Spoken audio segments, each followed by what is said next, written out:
Saya sejak dulu tidak percaya ya pada teori bahwa hakim itu korupsi karena gajinya kecil gitu. Karena mereka yang korupsi ini ternyata kaya-kaya gitu. Yang hakim-hakim eh, apa hakim-hakim biasa yang sederhana, yang jujur biasanya mereka merasa cukup tuh dengan gajinya karena mereka membandingkan dengan orang yang lebih bawah, tidak membandingkan dengan yang lebih atas.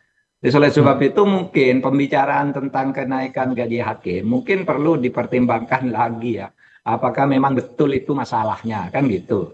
Wong korupsi terjadi di mana-mana dan terus-menerus. Ini juga masih banyak yang tersembunyi dan mungkin ditunda ya oleh kejaksaan.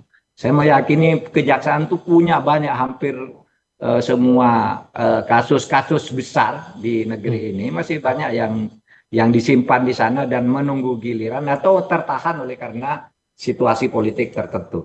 Sebab itu kalau pertanyaannya Pak gajinya harus dinaikkan, ya saya kasihan pada hakim gajinya perlu dinaikkan. Tetapi itu sebenarnya bukan itu jawaban untuk memberantas korupsi.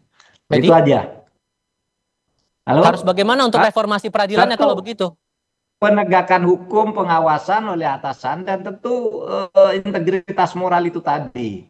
Itu karena eh, ya itu tadi kalau mau bicara gaji, coba kasus-kasus korupsi semua itu kan mereka yang ada di penjara itu orang yang sudah kaya-kaya.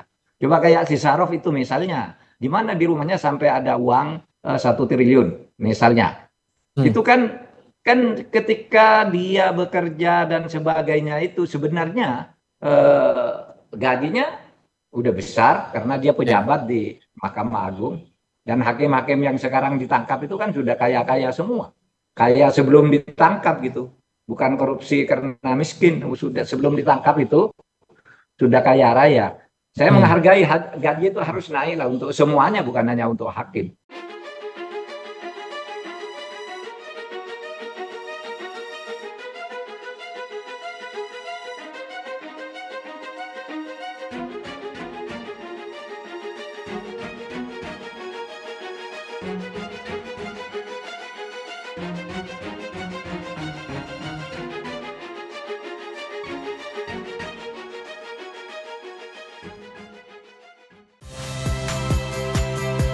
Saya Friska Clarissa. Saksikan program-program Kompas TV melalui siaran digital, pay TV, dan media streaming lainnya. Kompas TV, independen, terpercaya.